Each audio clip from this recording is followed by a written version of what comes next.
Welcome forward with Jesus' Course in Miracles. This is chapter 3, page 22.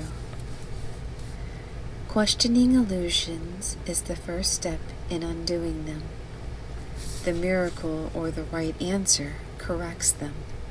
Since perceptions change, their dependence on time is obvious. They are subject to transitory states, and this necessarily implies variability. How you perceive at any given time determines what you do, and action must occur in time. Knowledge is timeless because certainty is not questionable. You know when you have ceased to ask questions. The questioning mind perceives itself in time and therefore looks for future answers.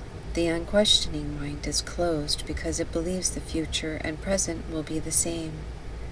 This establishes an unchanged state or stasis. It is usually an attempt to counteract an underlying fear that the future will be worse than the present, and this fear inhibits the tendencies to question it at all. Visions are the natural perception of the spiritual eye, but they are still corrections. The spiritual eye is symbolic, and therefore not a device for knowing. It is, however, a means of right perception, which brings it into proper domain of the miracle. Properly speaking, a vision of God is a miracle rather than a revelation. The fact that perceptions is involved at all removes the experience from the realm of knowledge. That is why visions do not last. The Bible instructs you to know yourself, or be certain. Certainty is always of God. When you love someone, you have perceived him as he is, and this makes it possible for you to know him. However, it is not until you recognize him that you can know him. While you ask questions about God, you are clearly implying that you do not know him. Certainly, or certainty, does not require action. When you say that you are acting on the basis of knowledge, you are really confusing perception and cognition. Knowledge brings the mental strength for creative thinking, but not for the right doing. Perception, miracles, and doing are closely related. Knowledge is the result of revelation and induces only thought. Perception involves the body, even in its most spiritualized form. Knowledge comes from the altar within, and it's timeless because it is certain. To perceive the truth is not the same as knowing it. If you attack error in another, you will hurt yourself. You cannot recognize each other when you attack. Attack is always made on a stranger. You are making him a stranger by misperceiving him so that you cannot know him. It is because you have made him a stranger that you are afraid of him. Perceive him correctly so that you can know him. Right perception is necessary before God can communicate directly to his own altars, which he has established in his sons. Here he can communicate his certainty, and his knowledge will bring peace without question. God is not a stranger to his sons, and his sons are not strangers to each other. Knowledge precedes both perception and time, and will ultimately replace them.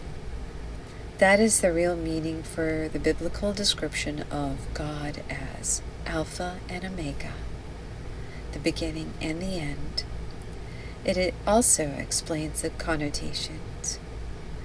Before Abraham was I am. Perception can and must be stabilized, but knowledge is stable. Fear God and keep his commandments should read know God and accept his certainty. There are no strangers in his creation. To create as he created, you can create only what you know and accept as yours. God knows his children with perfect certainty. He created them by knowing them. He recognized them perfectly. When they do not recognize each other, they do not recognize him. Conflict and ego.